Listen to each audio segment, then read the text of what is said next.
ভাষার সংগ্রাম থেকে ৬ দফার পথে। ১৯৫৪ সালের ৭ মে পাকিস্তানের পার্লামেন্টে দীর্ঘদিনের আলোচনার পর এলো ঐতিহাসিক ঘোষণা। স্পিকার দাঁড়িয়ে বললেন, প্রস্তাবটি গৃহীত হলো, আজ থেকে বাংলা হবে একটি রাষ্ট্রভাষা। এই ঘোষণা স্বভাবতই হতাশ করে পশ্চিম পাকিস্তানের প্রতিনিধিদের। অন্যদিকে উচ্ছ্বাস ছড়িয়ে পড়ে বাঙালি প্রতিনিধিদের মধ্যে। কিন্তু সেই আনন্দ দীর্ঘস্থায়ী হয়নি। ১৯৫৪ সালের ৩০শে মে রেডিওতে ভেসে আসে গম্ভীর ঘোষণা। আজ কেন্দ্রীয় সরকারের নির্দেশে পূর্ব পাকিস্তানের মন্ত্রিসভা ভেঙে দিয়ে রাষ্ট্রপতি শাসন জারি করা হলো। বাংলার মানুষের খুব উপচে পড়ে, পশ্চিম পাকিস্তানের শোষণ মানি না, এই স্লোগানে প্রকম্পিত হয়ে ওঠে ঢাকার রাজপথ।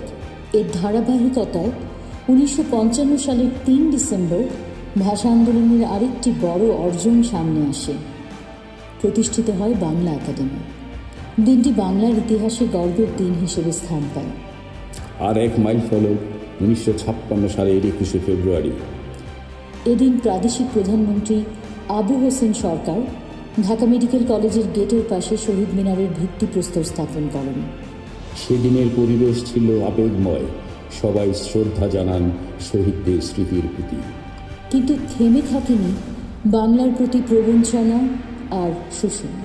১৯৬২ সালের শরীফ কমিশনের শিক্ষানীতি বাংলার ছাত্রদের তীব্র ক্ষোভের জন্ম দেয়। এর প্রতিবাদ করা ছাত্রদের মিছিলে পুলিশ গুলি চালায়। শহর জুড়ে ছড়িয়ে পড়ে শোক ও ক্ষোভ। একই বছরের ১৭ সেপ্টেম্বর পূর্ব পাকিস্তানে হরতাল ডাকা হয়। ঢাকার হাইকোর্টের সামনে ছাত্রদের মিছিলে আবারও পুলিশ গুলি চালায়। প্রাণ হারান ওয়াজিউল্লাহ, গোলাম মুস্তফা এবং বাবুল সহ আরও অনেকে। পরের বছর অর্থাৎ ১৯৬৩-র ২১শে ফেব্রুয়ারি উদ্বোধন করা হয় শহীদ মিনার। ভাষা শহীদ আবুল বরকতের মা হাসিনা বেগম এদিন তার বক্তৃতায় বলেন, শহীদ মিনার শুধু একটি স্থাপনা নয়, এটি আমার সন্তানের আত্মত্যাগের প্রতীক। শহীদদের স্মৃতি চিরজীবী হোক।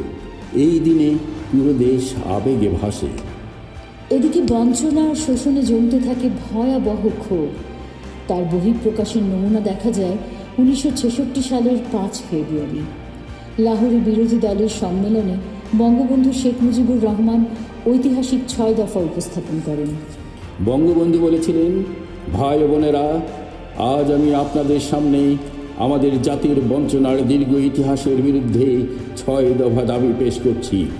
এই ৬ দফা হল পূর্ব পাকিস্তানের অধিকার প্রতিষ্ঠার হাতিয়ার।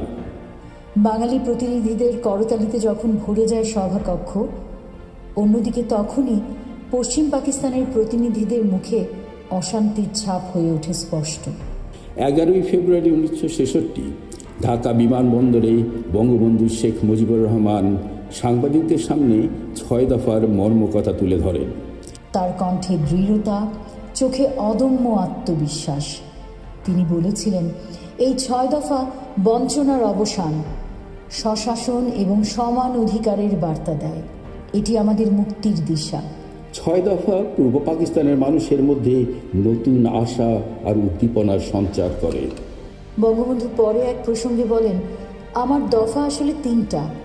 কত নিচ্ছ, কত দেবা, কবে যাবা। তার এই কথায় স্পষ্ট ৬ দফা ছিল আসলে স্বাধীনতার ইঙ্গিত। ১৯৫২ থেকে ১৯৬৬ পর্যন্ত বাংলার জন্য সংগ্রামের এই গল্প বাঙালির আত্মপরিচয়ের ভিত্তি নির্মাণ করে। এটি শুধু একটি ভাষার অধিকার আদায়ের লড়াই ছিল না, ছিল একটি জাতির স্বাধীনতার পথে প্রথম পদক্ষেপ।